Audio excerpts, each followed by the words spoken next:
अस्सलाम वालेकुम dear students.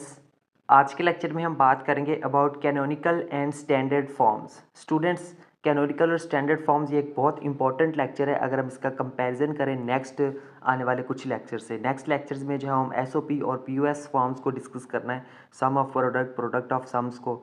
ठीक है, वो जो फॉर्म्स है ना वो बहुत इंपॉर्टेंट फॉर्म्स है according to exams point of view. उसमें हमने के मैप पर भी बात करनी है, तो उन सब कंसेप्ट्स को अच्छे से क्लियर करने के लिए हमें जो है वो इसकी कैनोनिकल और स्टैंडर्ड फॉर्म्स के बेसिक कंसेप्ट का पता होना चाहिए। ठीक है, तो इसलिए यह जो है वो एक छोटा सा आज हमने एक लेक्चर रखा है। इसमें जो हम छोटी छोटी चीज़ें डिस्कस करेंगे जिनका आपको नॉलेज होना चाहिए, इनकी समझ होगी तभी आपको नेक्स्ट टॉपिक्स जो है वो अच्छे से क्लियर होंगे। तो बात करेंगे यहाँ से इसके इंट्रोडक्शन से कैनोनिकल और स्टैंडर्ड फॉर्म्स के। तो यहाँ से देखें, a Boolean expression consisting entirely either of min term और max term is called canonical expression और कैनोनिकल फॉर्म। तो ऐसा बूलियन एक्सप्रेशन जो कि कंप्लीटली इंटायरली जो है वो कंसिस्ट करता हो, या तो उसमें मिन टर्म होनी चाहिए या फिर उसमें मैक्स टर्म होनी चाहिए, तो उस बूलियन एक्सप्रेशन को हम नाम देते हैं कैनोनिकल एक्सप्रेशन का या फिर कैनोनिकल फॉर्म का नाम देते हैं। ठीक है, अब इसमें दो टर्म्स यूज हुई, एक मिन टर्म और एक मैक्स टर्म। ये मिन टर्म और मैक्स टर्म क्या होती हैं, इनका नेक्स्ट आने वाले लेक्चर्स में भी बार बार रिपीट होगी ये चीज़ें। ठीक है,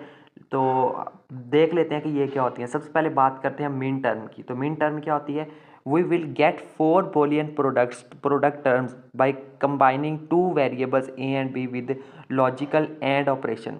जो हमारे पास जो लॉजिकल एंड ऑपरेशन होता है उसके साथ अगर हम कोई सी दो जो है वो अगर हम इनपुट्स अगर प्रोवाइड करेंगे उसको ए और बी, तो उसमें जो हमारे पास कितने चार बूलियन प्रोडक्ट टर्म्स हमें क्या मिलेंगी। ठीक है, these Boolean product terms are known as min term. वो जो बूलियन टर्म्स होगी चार, वो क्या होंगी हमारे पास, उनको हम कहते हैं मीन टर्म्स का नाम देते हैं, या फिर जो उनको स्टैंडर्ड प्रोडक्ट टर्म्स का भी नाम देते हैं। The min terms are A bar B bar and A B, यानी कि वो जो हमें जो अब कोई भी हो जाए वो हम किसी भी लॉजिक सर्किट को एंड को जब हम ये दो इनपुट्स दे रहे हैं, अब इसमें हमारे पास कौन कौन सी आउटपुट आ सकती है, या तो ए बार बी बार यानी कि दोनों चेंज हो सकती है, या फिर ए चेंज हो जाएगा बी सेम रहेगा, या फिर ए सेम रहेगा बी चेंज हो जाएगा, या फिर दोनों के दोनों सेम रहेंगे। तो यही चार जो है वो हमें मैक्सिमम आउटपुट मिल सकती हैं। तो ये इन मैक्सिमम चार प्रोडक्ट्स को हम क्या नाम देते हैं, मीन टर्म का नाम देते हैं। ठीक है, उसके बाद बात करते हैं मैक्स टर्म की। तो मैक्स टर्म क्या होती है, यहाँ से देखते हैं, we will get four Boolean sum terms by combining two variables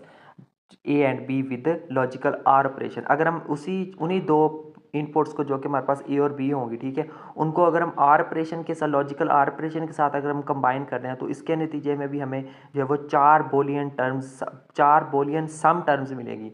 पिछले में क्या था, प्रोडक्ट टर्म्स थी, इसमें कौन सी होंगी, सम टर्म्स होगी। ये डिफरेंस आपने याद रखना है। ठीक है, these Boolean sum terms are known as max terms. ये जो चार हमारे पास जो सम टर्म्स होंगी बूलियन, इनको हम क्या कहते हैं, इनको जो है वो मिक्स टर्म का नाम देते हैं, या फिर स्टैंडर्ड सम टर्म्स का भी हम इसको नाम देते हैं। ठीक है, द मैक्स टर्म्स आर, वो जो मैक्स टर्म्स होगी वो कौन कौन सी हो सकती है, वो ए प्लस बी हो सकता है पहले। दूसरी सम टर्म कौन सी हो सकती है, ए प्लस बी बार हो सकती है।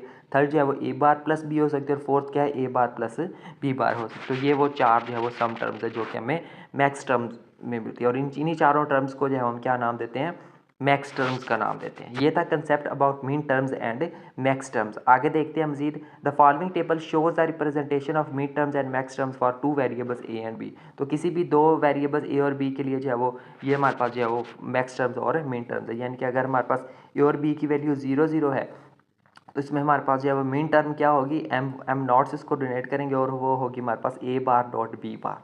मैक्स टर्म अगर होगी तो वो एम नॉट से डोनेट करेंगे, और वो क्या होगी, ए प्लस बी। इसी तरह अगर ए की वैल्यू 0 है और बी की वैल्यू 1 है, तो इसमें हमारे पास जो मीन टर्म होगी वो क्या होगी, हमारे पास M1 बराबर होगा ए बार डॉट बी, और सेम एज इट इज़ जो मैक्स टर्म है वो क्या होगी, A plus B bar. Same as it is अगर इनपुट ए है, हमारा ए की वैल्यू 0 है और बी की वैल्यू ए की वैल्यू 1 है, बी की वैल्यू 0 है, तो ये जो है वो उसकी मीन टर्म होगी, और ये क्या उसकी max term. Same as it is 1 1 के लिए ये जो है वो मीन टर्म, और ये क्या होगी उसकी मैक्स टर्म होगी। ठीक है, तो इस टेबल में जो आप इसको अच्छे तरीके के साथ मजीद समझ सकते हैं।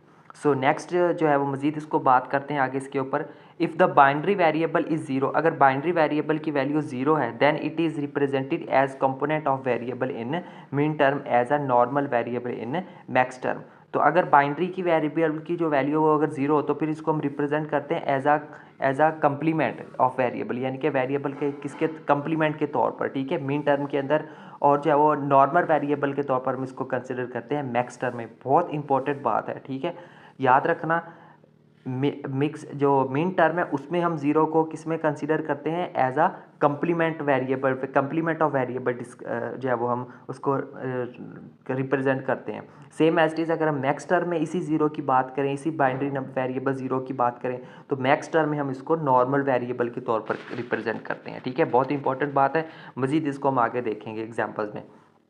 आगे similarly if the binary variable is 1 then it is represented as complement of variable in max term and as normal variable in min term. Similarly अगर हमारे पास जो बाइनरी वेरिएबल है अगर वो हमारे पास 1 हो तो इसको हम जो है वो complement of variable max term में रिप्रेजेंट करते हैं। ठीक है, मैक्स टर्म में अब हम इसको क्या करेंगे, as a complement of variable represent करेंगे, और मिन टर्म के अंदर हम इसको एज ए नॉर्मल वेरिएबल के तौर पर रिप्रेजेंट करते हैं, यानी कि ऊपर जीरो वाले के क्या है, ये उलट है। इस फर्क को आपने याद रखना है। मिन और max term SOP POS logic के मैप्स के अंदर इसका बहुत ज़्यादा इस्तेमाल होने वाला है। ठीक है, सो नेक्स्ट है जी, फ्रॉम द अबव टेबल, जो ऊपर में टेबल दिया हो उसमें हम देख सकते हैं, we can easily notice that, हम जो है वो बड़ी आसानी के साथ नोटिस कर सकते हैं कि min terms and max terms are complement of each. जो मिन टर्म्स और मैक्स टर्म्स है वो एक दूसरे के क्या है, कंप्लीमेंट है। If there are n Boolean variables, अगर हमारे पास n बोलियन वेरिएबल्स मौजूद हो, then there will be 2 raise to the power n min terms and 2 raise to the power n max term. तो हमारे पास जो है वो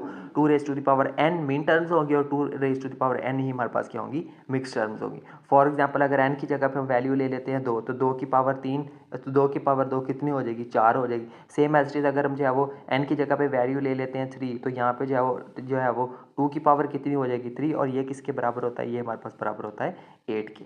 ठीक है, तो इस तरह से इस फार्मूले की मदद से जो हम फाइंड कर सकते हैं कि हमारे पास एक कम्बिनेशन में कितनी मैक्सिमम आउट जो मिन टर्म्स आ सकती हैं और मैक्स टर्म्स आ सकती हैं।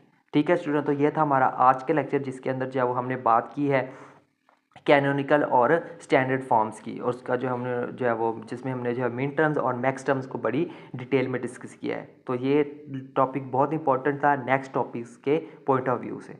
सो मिलते हैं नेक्स्ट लेक्चर में किसी और टॉपिक के साथ, तब तक के लिए टेक केयर एंड अल्लाह हाफ़िज़।